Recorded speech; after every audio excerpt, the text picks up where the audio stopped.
اس مہنگائی کے زمانے کے اندر اگر سب سے کم تنخواہ والا طبقہ ہے تو وہ علماء کرام کا ہے، جو کہ ہمیں 8,000 سے 20,000 کے درمیان میں بڑی آسانی کے ساتھ مل جاتا ہے۔ اور ان کی ڈیوٹی کیا ہے؟ ڈیوٹی یہ ہے کہ 24 گھنٹے مسجد کے اندر پابند رہنا ہے، مسجد کی صفائی ستھرائی کا اور مسجد کا بھی خیال رکھنا ہے، اور بچوں کو بھی آپ لوگوں نے ہی پڑھانا ہے۔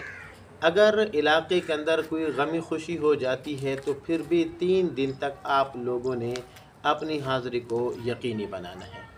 اور اگر محلے کے اندر، گاؤں کے اندر کوئی لڑائی وغیرہ ہو جاتی ہے تو پھر بھی انہی علماء نے اپنا کردار ادا کرنا ہوتا ہے صلح کے معاملے کے اندر۔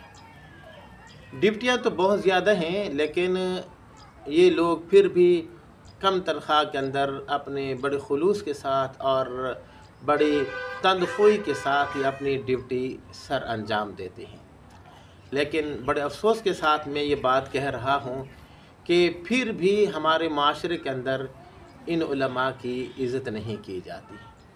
گاؤں کے اندر کمی کی، میراثی کی تو بڑی عزت کی جاتی ہے، اس کی بات کے اوپر اعتماد بھی کر لیا جاتا ہے، لیکن اگر عزت نہیں ہے، اگر بات کے اوپر اعتماد نہیں ہے تو وہ انہی علماء کرام کا جو طبقہ ہے، یہ مظلوم طبقہ ہمارے معاشرے کے اندر موجود ہے۔ اور پھر بڑے افسوسناک بات یہ بھی ہے کہ جس کی گھر کے اندر بات نہیں چلتی یا جس کو دوسری مرتبہ گھر سے سالن نہیں ملتا تو وہ بھی شام کو آ کر اپنے امام مسجد کے اوپر تنقید کر رہا ہوتا ہے، اپنے امام کے اوپر طنز و تنزیح وہ کر رہا ہوتا ہے۔ اور پھر جب کوئی چھوٹی سی بات بن جائے تو پھر کیا ہوتا ہے، اس بیچارے کو مسجد سے فارغ بھی کر دیا جاتا ہے۔ یہ نہیں سوچا جاتا کہ اس کے چھوٹے چھوٹے بچے ہیں، آگے یہ کیا کرے گا یا اس کو کچھ ٹائم دینا چاہیے۔ نہیں، بالکل ایسا نہیں کیا جاتا، بلکہ فوراً اس کو مسجد سے فارغ کر دیا جاتا ہے، اور نہ اس کے بچوں کا خیال رکھا جاتا ہے، اور نہ یہ سوچا جاتا ہے کہ یار یہ بیچارہ آگے جا کر کیا کرے گا، یا یہ ہے کہ کم از کم اس کو 2-3 مہینے کا ہم ٹائم ہی دے دیں۔ نہیں، ایسا بالکل نہیں کیا جاتا۔ جس کا جب دل چاہتا ہے اسی وقت اس کو مسجد سے نکال بھی دیتے ہیں، اور پھر کیا ہوتا ہے، یہ بیچارہ کسی کے ساتھ لڑ نہیں سکتا، اپنا مختصر سا سامان اپنے بیوی بچوں کو لیا اور پھر آگے جو سفر ہے، جو اگلی منزل ہے، اس کی طرف رواں ہو جاتا ہے۔ محترم ناظرین کرام، آپ یقیناً ایک نوجوان کی تصویر دیکھ رہے ہوں گے۔ یہ ایک عالم دین ہے، یہ حافظ قرآن ہے اور مردان سے ان کا تعلق ہے۔ یہ مسجد کے امام تھے اور بچوں کو پڑھا رہے تھے۔ صرف انہوں نے اپنے شاگرد کو ایک تھپڑ مارا، زیادہ نہیں مارا، صرف ایک تھپڑ مارا، اور وہ بھی اس کو اپنا ادب سکھانے کے لیے، اس کی کوئی غلطی تھی اس کو سمجھانے کے لیے۔ تو پھر کیا ہوا، وہ جو ان کا شاگرد تھا وہ گھر گیا اور اس نے جا کر اپنے بھائی کو بتایا، تو اس کا جو بھائی جو ظالم بدبخت، اس نے اسی وقت اپنے گھر سے وہ چھرا اٹھایا اور آ کر اس عالم دین کے گلے کے اوپر اس نے چلا دیا، جس کی وجہ سے یہ نوجوان عالم دین وہیں موقع پر ان کی ڈیتھ ہو گئی۔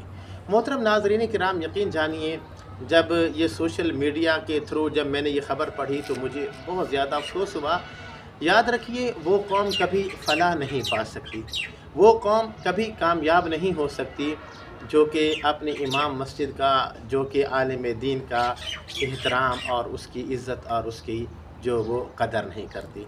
خدارا، ٹھیک ہے، یہ مظلوم طبقہ ہے، یہ کمزور طبقہ ہے، یہ آپ لوگوں کو دنیا کے اندر تو کچھ نہیں کہہ سکتے، لیکن آپ نے کبھی یہ سوچا ہے کہ جب رات کو آپ لوگ سو رہے ہوتے ہیں تو یہ اپنے رب سے باتیں کر رہے ہوتے ہیں، اور انہی کے وسیلے سے، انہی کی وساطت سے آپ کی جو نمازیں ہیں وہ بارگاہ الہی میں پیش کی جاتی ہیں۔ خدارا، اپنے علماء کی، اپنے ائمہ حضرات کی جو ہے وہ جتنا ہو سکتا ہے عزت کرنے کی کوشش کیجیے۔ بہرحال اس عالم دین کو ناحق طور پر شہید کیا گیا، بہت زیادہ افسوس ہے۔ اللہ تعالیٰ ان کے لواحقین کو صبر جمیل کی توفیق عطا فرمائے، اور جس ظالم، جس بدبخت نے یہ کام کیا ہے، اللہ اس کی نسلوں کو بھی تباہ و برباد کر دے۔ اجازت دیجیے، رب رکھا۔